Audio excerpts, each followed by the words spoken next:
Hello बच्चों, कैसे हैं आप सब। मेरा नाम है अखिलेश और मैं आपको अपने YouTube channel in house tuitions में हार्दिक स्वागत करता हूं। बच्चों, आज हम आपके क्लास के एक बहुत इम्पॉर्टेंट टॉपिक, जिसका बेस आप कह सकते हैं कि आपने थोड़ा सा अगर क्लास 6 में पढ़ा हो, लेकिन जो मेन बेस है उसका वो आज हम पढ़ने वाले हैं। इसमें जो आज टॉपिक कवर हम करने वाले हैं उसका आपने यूज़ बहुत देखा होगा प्रीवियस में, या फिर आपने बहुत उसके बारे में पढ़ा होगा, लेकिन जो मैं आज आपको पढ़ाने वाला हूँ वो डेटा हैंडलिंग का ही पार्ट है और ये मैथमेटिक्स का ही पार्ट है। ठीक है, तो जो टर्म आपने बार बार सुना है, मैं वो टर्म का नाम अभी नहीं बता रहा हूँ, लेकिन वो टर्म को मैं अभी आपको एक्सप्लेन करूँगा, तो उस टाइम मैं आपको उसको एक्सप्लेन बता दूंगा। इसके बाद वाले वीडियोस जो आएंगे वो इसी का कंटिन्यूएशन होगा। तो प्लीज़ इन वीडियोस को, जो 3-4 वीडियो होंगे इस चैप्टर में, जहाँ पे आपकी सारी कॉन्सेप्ट में इन डिटेल्स डिस्कशन होगी और कुछ एग्जाम्पल क्वेश्चन को एज समझाने के रूप से आपको कराए जाएंगे।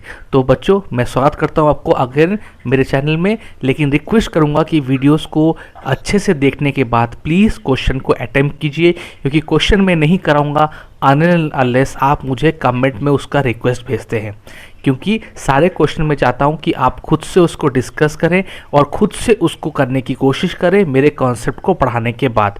मेन है कॉन्सेप्ट को समझना। एक बार आप कॉन्सेप्ट को समझ गए तो उसके बाद आप क्वेश्चन को खुद से कर सकते हैं। चलिए बच्चों, बिना टाइम को ज़ाया किए हम इस क्वेश्चन में पढ़ते हैं। पहले हम समझते हैं कि डेटा हैंडलिंग में जो दो टर्म है, एक होता है डेटा।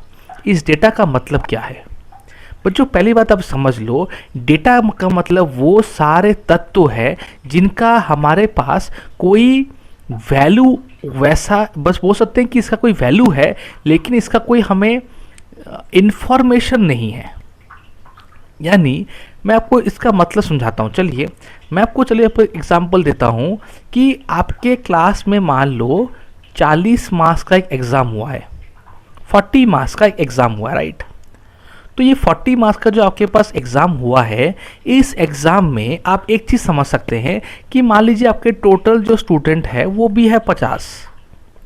तो रोल नंबर 1 को 20 मार्क्स मिला है, रोल नंबर 2 को 19 मार्क्स मिला है, रोल नंबर 3 को 45 मिला है, रोल नंबर 4 को 9 मार्क्स मिला है, रोल नंबर 5 को कुछ 16 मिला है, रोल नंबर 6 को 25 मिला है, रोल नंबर 7 को ऐसे डॉट डॉट कोई मार्क्स मिले।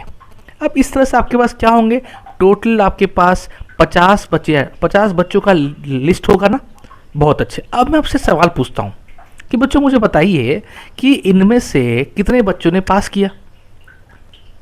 अब आप क्या करेंगे, आप इनमें से गिनेंगे 19 पास है कि फेल। हाँ ये पास है, ये भी पास है, हाँ ये भी पास है, नहीं ये फेल है, हाँ ये भी पास है। अगर पासिंग मार्क 15 है तो पासिंग मार्क्स हमारा 15 है तो ये पास है। ऐसे ऐसे करते हुए आप गिनेंगे। अभी आपने कहा तो कोई बात नहीं, मैं आपको बोलूँगा क्या ये इजी था?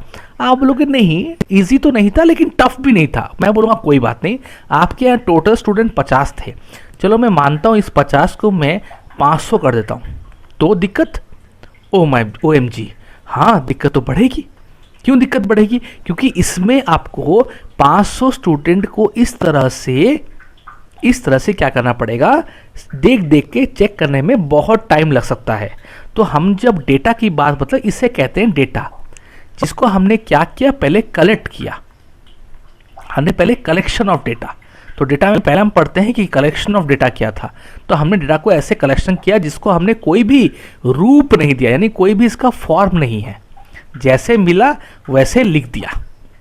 लेकिन यहाँ पे एक चीज़ हमें समझना पड़ेगा कि इससे हमारे क्वेश्चन आंसर करने में, यानी कोई क्वेरी को हमें सॉल्व करने में बहुत दिक्कतें आई। क्वेरी को सॉल्व करने में हमें बहुत दिक्कतें आई। अब आते हैं नेक्स्ट टॉपिक में। देखिए यही टॉपिक में आपका यहाँ पे देखिए, यहीं पे कलेक्टिंग डेटा के बारे में आ गया। ये रहा जो मैं बोल रहा था, ये है वो कलेक्टिंग डेटा, जैसा है वैसे। इसलिए इसको हम कभी कभी रॉ डेटा भी कहते हैं, रॉ डेटा भी कहते हैं। रॉ डेटा क्यों कहते हैं? क्योंकि ये पूरा कच्चा है, जिसको हमने अभी तक पकाया नहीं है। जैसे हम कच्चा चावल नहीं खाते ना, लेकिन चावल तो चावल है, कच्चा चावल हम खाते नहीं, लेकिन खाने के लिए हमें क्या करना पड़ता है, उसको प्रोसेस करना पड़ता है, उसको हीट करना पड़ता है, पानी देना पड़ता है, बॉयल करना पड़ता है, टाइम में रखना पड़ता है। प्रेशर कुकर या जहाँ भी आप करते हो, जिसमें जिसमें आप बर्तन में उसको करते हो, उसमें उसको ऑब्जर्व करना पड़ता है, टाइम देना पड़ता है, ताकि वो पक के हमारे खाने लायक बन जाए। इसी तरह से ये जो आपका कलेक्शन ऑफ डेटा था, इसको हमें क्या करना पड़ेगा, पहली बात इसको हमें प्रोसेस करना पड़ेगा, ताकि प्रोसेस करने के बाद हमें कुछ ऐसा फॉर्म मिल जाए। इसका कोई फॉर्म तो नहीं था, लेकिन इसका कोई ऐसा फॉर्म हमें मिल जाए जो हमें क्वेरी को सॉल्व करने में हेल्प करेगी। समझ बात को, क्वेरी को सॉल्व करने में हेल्प करेगी। चलिए आते हैं इसके नीचे। तो इसका नेक्स्ट स्टेप क्या है, प्रोसेसिंग में इसका नेक्स्ट स्टेप क्या है वो देखेंगे। देखिए प्रोसेसिंग में इसका नेक्स्ट स्टेप जो होता है वो होता है ऑर्गेनाइजिंग द डेटा, यानी आपको इसको प्रोसेस करने के टाइम, मैं इसका थोड़ा कलर चेंज करके बता रहा हूं, आपको यहां पे ऑर्गेनाइज करना पड़ेगा। ऑर्गेनाइज का मतलब है सजाना, किसी भी रूल के हिसाब से। देखिए बच्चों, रूल होना चाहिए, बिना रूल के आप बार बार उस चीज़ को रिपीट नहीं कर सकते। मेरे कहने का मतलब है, सपोज मान लो मैं आपको यहाँ बोलता हूँ कि पासिंग मार्क्स 15 नहीं है, तो अब मैं आपसे क्वेश्चन पूछता हूँ कि मान लीजिए यहाँ पे बोलता हूँ कि 15 मार्क्स आपको मैंने नहीं दिए हैं, मैंने आपको 15 marks as a passing mark नहीं दिया है, और मैं आपको पूछ रहा हूँ कि बच्चों ये डिटेल मुझे देख के बताओ कितने बच्चे पास हुए। आप बोलोगे अरे पासिंग मार्क्स तो मुझे दे दो, तो जैसे मैंने आपको रूल दे दिया कि जो बच्चे 15 से नीचे लाए हैं वो पास नहीं कर पाए हैं, और जो 15 से ऊपर लाए हैं वो पास कर गए हैं। तो ये होता है हमारा पासिंग मार्क्स का रूल। सिंपल है ना। तो इसी तरह से रूल मिलने से हम उसको ऑर्गेनाइज कर सकते हैं। ठीक है, चलिए आगे बढ़ते हैं। तो ये हमारा ऑर्गेनाइज भी हो गया। अब इस टेबल को अच्छे से देखेंगे, जो मैं बात बोला उस बात को यहाँ पे अच्छे से बताई गई है। चलिए मैं इस चीज़ को पूरा मिटा देता हूँ, क्योंकि आपको शायद ये चीज़ समझ में आ गई है। नहीं आई तो बच्चों प्लीज़ वीडियो को एक बार शुरू से देखिए, आपको जल्दी समझ में आ जाएगी। चलिए अब मैं एक चीज़ बता रहा हूँ, जैसे ये देखिए टेबल है, हमने जो डेटा कलेक्ट किया था अभी, जैसे जैसे रोल नंबर 1 के जैसे जैसे आया था, उसको हमने क्या कर दिया, एक टेबुलर फॉर्म में सजा दिया। अब ये टेबुलर फॉर्म आप अपने कंप्यूटर में भी कर सकते हैं, या आप कहीं भी अपने डेटा शीट्स या फिर आप कहीं पे भी कर सकते हैं इसको। लेकिन इसमें बहुत जल्दी हमें नाम, रोल नंबर और मार्क्स दिख जाते हैं। अगर आप कंप्यूटर में करते हैं तो कंप्यूटर में इसको हम क्या कर सकते हैं, दूसरे तरीके से भी ऑर्गेनाइज कर सकते हैं, larger marks to smaller marks. तो सबसे हाईएस्ट मार्क किसको है, डायरेक्टली हमें उसका नाम मिल जाएगा। सबसे स्मॉलेस्ट मार्क किसको है, उसका नाम और उसका रोल नंबर भी हमें मिल जाएगा। यानी हमने जब इस चीज़ को और थोड़ा सा ऑर्गेनाइज करने की कोशिश की, जब हमने उसको थोड़ा सा ऑर्गेनाइज करने की कोशिश की, तो हमें कुछ क्वेरी के आंसर ईजीली मिल रहे हैं, कुछ क्वेरी के आंसर हमें ईजीली मिल रहे हैं। अब जैसे जैसे हम ऑर्गेनाइज करने का रूल बढ़ाएंगे, यहाँ पे रूल क्या था कि लार्जर से स्मॉलर होगा। अब रूल 2 भी, ये रूल 1 है। रूल 2 क्या हो सकता है कि 50 से पासिंग मार्क्स के ऊपर बच्चे रखो और पासिंग मार्क्स के नीचे वाले बच्चों को दूसरे कलर में रखो। तो कलर से भी हम उसको आइडेंटिफाई कर सकते हैं। ऐसे काफ़ी सारे रूल हम टेबुलर फॉर्म में बना सकते हैं। उतना डिटेल्स में जाने की जरूरत नहीं, बस इतना समझिए कि हमने डेटा को कलेक्ट किया था, उसको ऑर्गेनाइज किया था। ऑर्गेनाइज करने में हमें किसी रूल की हेल्प ली थी, और उसके बाद हमने जो भी फॉर्म लिया वहाँ पे हमें क्वेरी को सॉल्व करने में बहुत ईजी हो रही है, और उस ईजीनेस की वजह से हम बोल पा रहे हैं कि उसे हमें इंफॉर्मेशन मिल रहा है। इन्फॉर्मेशन मतलब जो हमें चाहिए कितने बच्चे पास हुए हैं, कितने बच्चे पास हुए हैं। तो ये क्या है हमारा इन्फॉर्मेशन। तो इन्फॉर्मेशन कैसे मिलेगा, जो डेटा हमने कलेक्ट किया था उसको अच्छे से समझने के बाद उसमें हम इन्फॉर्मेशन निकाल सकते हैं। क्लियर है। चलिए नेक्स्ट टॉपिक में चलते हैं। ज़्यादा टफ टॉपिक नहीं है, लेकिन समझना पड़ेगा। ठीक है। अच्छा, बहुत इंपॉर्टेंट टॉपिक जो हम पढ़ने वाले हैं वो है ये व्हाट डू, जैसे हमने सजा लिया। अब पहला टॉपिक आता है कि what do mean by arithmetic mean.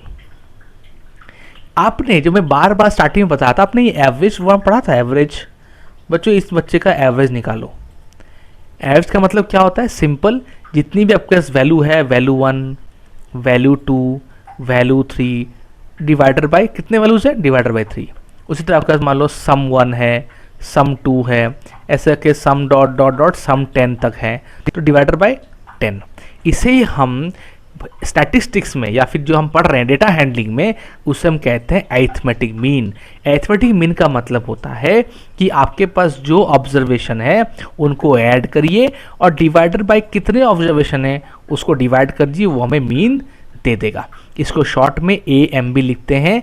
ये आप क्लॉक वाला AM से साथ कंफ्यूज मत होइएगा, AM यानी अरिथमेटिक मीन। सपोज यहाँ पे एग्जांपल है, मान लीजिए कि एक में 20 लीटर दूध पकड़ता है एक बर्तन में, दूसरे में 46 लीटर, तो एवरेज कितना है, दोनों को ऐड किया डिवाइडर बाय 2 किया 62। क्यों? क्योंकि 2 बर्तन थे। ठीक है, चलिए एक और एग्जांपल मैं कराऊंगा तो आपको और थोड़ा सा क्लियरिटी के लिए। देखिए आशीष वाला करते हैं, आशीष वाला देखिए, आशीष भी करते हैं और इसके नीचे वाला भी करेंगे। चलिए मिटा दो पहले इसको। चलिए क्वेश्चन को देखते हैं इसको। हाँ चलिए, हाँ अब देखिए बोला है आशीष 3 दिन में, 3 कंसेक्यूटिव डे यानी मंडे ट्यूसडे वेडनेसडे लगातार दिन में 4 घंटे 5 घंटे और 3 घंटे पढ़ता है, तो वो एवरेज कितना पढ़ता है? एवरेज यानी मीन, एवरेज यानी मीन। तो हाँ 4 घंटे प्लस 5 घंटे प्लस 3 घंटे डिवाइडर बाय 3। 3 क्यों? बिकॉज 3 डे थे उसके पास, तो इसलिए 4 घंटा पड़ता है, तो हम लोग का मीन निकल गया। बहुत इजी कॉन्सेप्ट है, ज़्यादा टाइम नहीं लूँगा आपका, बस समझाने के लिए वीडियोस को बना रहा हूँ ताकि आप कॉन्सेप्ट में क्लैरिटी बने रहें। ऐसे वीडियोस अंडरस्टैंडिंग वाले और भी आते रहेंगे जहाँ आपके कॉन्सेप्ट में क्लैरिटी हो जाएगी, क्योंकि क्वेश्चन आप खुद भी कर सकते हैं जब आपका कॉन्सेप्ट में क्लैरिटी होगा। मैं एग्जाम्पल्स के साथ क्वेश्चन कराने में दिक्कत ये होती है कि आपको क्वेश्चन कराने से आप फिर समझना नहीं चाहते हो, इसलिए मैं चाहता हूं कि आप समझो, उसके बाद आपको डाउट आता है तो प्लीज़ कमेंट कीजिए। कमेंट आपके लिए खुली है, प्लीज़ कमेंट कीजिए और आराम से क्वेश्चन आपके कमेंट को मैं जज या मतलब आपको कमेंट को मैं अच्छे से पढ़ के उसका तुरंत रिप्लाई दे पाऊंगा। सिंपल चीज़ है ना कि आपको जहाँ पे डाउट आ रहा है उसको पूछिए। जैसे आपका डाउट कुछ भी आया तो प्लीज़ उसको कमेंट कीजिए, मैं आपसे रिक्वेस्ट करूँगा प्लीज़ उसको कमेंट कीजिए। ठीक है, अब देखते हैं यहाँ पे ए बैट्समैन ने इतने रन स्कोर किए 6 इनिंग्स में। पहले इनिंग्स में 36, तो उसका एवरेज कितना है? चलिए कितने इनिंग्स है? 6 इनिंग्स है, तो टोटल को ऐड करो डिवाइडेड बाय 6 करो, आंसर 47। सिंपल है। नीचे 6 क्यों आ रहा है? कितने हैं? 1 2 3 4 5 6 ऑब्जर्वेशन है। अगर 6 ऑब्जर्वेशन डिवाइड बाय 6 करूँगा तो आपका आंसर आ जाएगा। सिंपल है ना। चलिए अब हम आगे बढ़ते हैं। इसके बाद जो टॉपिक पढ़ने वाले हैं उसे हम कहते हैं रेंज। रेंज टॉपिक बहुत इंटरेस्टिंग है। ठीक है, इसके बाद वाला वीडियो में आएगा मोड, उसके बाद वाले वीडियो में आएगा मीडियन। छोटी छोटी वीडियोस होंगी, आप तुरंत उसको 5-10 मिनट में देख सकते हैं, ताकि मैं अलग एक ही वीडियो में तीनों नहीं बना रहा हूँ, क्योंकि एक वीडियो में तीनों फिर क्लमजी हो जाएगा।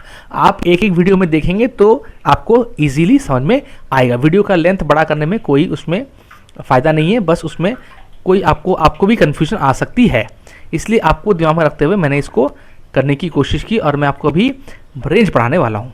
चलिए देखिए रेंज पढ़ते हैं। रेंज देखिए, रेंज क्या कहता है? रेंज कहता है कि मान लीजिए आपके पास ऐसा कोई नंबर्स हैं, तो रेंज का मतलब होता है कि आपके पास जो ऑब्जर्वेशंस है, इसे कहते हैं ऑब्जर्वेशंस, जो हम डेटा कलेक्ट करते हैं उसे हम कहते हैं ऑब्जर्वेशंस। इस ऑब्जर्वेशन में आप पहले लार्जेस्ट वैल्यू निकालिए और एक स्मॉलेस्ट वैल्यू निकालिए, सबसे स्मॉलेस्ट, और दोनों को सबट्रैक्ट कर दीजिए। बस देखिए इतना ही है। जी बिल्कुल इतना ही है, बस इसको सबट्रैक्ट करिए। देखिए what is the age of the oldest teacher? Oldest का एज कितना है हम देखेंगे तो 54 है। यंगेस्ट कितना है? 23। तो रेंज कितना होगा? 54 माइनस 23, 31 ईयर्स। बस, और हमने मीन तो पढ़ा है, सबको ऐड करके डिवाइड बाय 10। बहुत इजी क्वेश्चन था, है कि नहीं? मीन तो हमने पढ़ा है, सबको ऐड करो डिवाइड बाय 10 करो। 10 क्यों? क्योंकि 10 टीचर्स हैं। तो ये आपका क्वेश्चन था। अब मैं आपसे रिक्वेस्ट करूंगा कि इसी वीडियो को यहाँ पे पॉज ना करते हुए एक बार वीडियो को फिर से देखें, रेंज का मतलब समझें, मीन का मतलब समझें, और समझने के बाद इसके बाद जो क्वेश्चन से एक्सरसाइज 3.1 उसको ट्राई कीजिए। खुद से ट्राई करेंगे तो सारे क्वेश्चन आपके बन जाएंगे, क्योंकि आपने कॉन्सेप्ट में अच्छे से क्लैरिटी डाल दी है। इसके अलावा भी कोई आपको अगर डाउट रहता है तो प्लीज़ वीडियो में कमेंट में, मैं बार बार बोल रहा हूँ, आप उसको लिखिए। जैसे डाउट आपका नहीं रहेगा, इतनी मैंने कोशिश की है, लेकिन स्टिल रह सकती है तो कोई दिक्कत वाली बात नहीं, मैं उसको सॉल्व करूंगा। या आपके कमेंट किसी दूसरे बच्चों का भी हेल्प कर सकते हैं। क्योंकि उनका भी सेम डाउट हो सकता है, तो वो उस कमेंट के आंसर से अपने डाउट को काफ़ी जल्दी रेक्टिफाई कर लेंगे। तो हम कर क्या रहे हैं, हम एक दूसरे के साथ पढ़ाई करके एक दूसरे के साथ अपने नॉलेज को शेयर कर रहे हैं, हेल्प कर रहे हैं। तो बच्चों रखते हैं इसी वीडियो को यहीं पे, मिलते हैं नेक्स्ट वीडियो में, तब तक के लिए आप खुश रहिए। अभी वीडियो को एक और बार देखिए, पढ़िए और एक्सरसाइज क्वेश्चन को ट्राई कीजिए। बहुत अच्छे बच्चों, वीडियो अच्छी लगी तो वीडियो को लाइक कीजिएगा, चैनल को सब्सक्राइब और बेल आइकन को प्रेस कीजिएगा ताकि सबसे पहले नोटिफिकेशन आपके मोबाइल में मिल जाए, और वीडियो को अपने दोस्तों के बीच में ज़रूर शेयर कीजिएगा। यही सपोर्ट के साथ, यही आशा के साथ मिलते हैं नेक्स्ट वीडियो में, जहां हम पढ़ेंगे मोड। रहते हैं बच्चों, टाटा बाय बाय।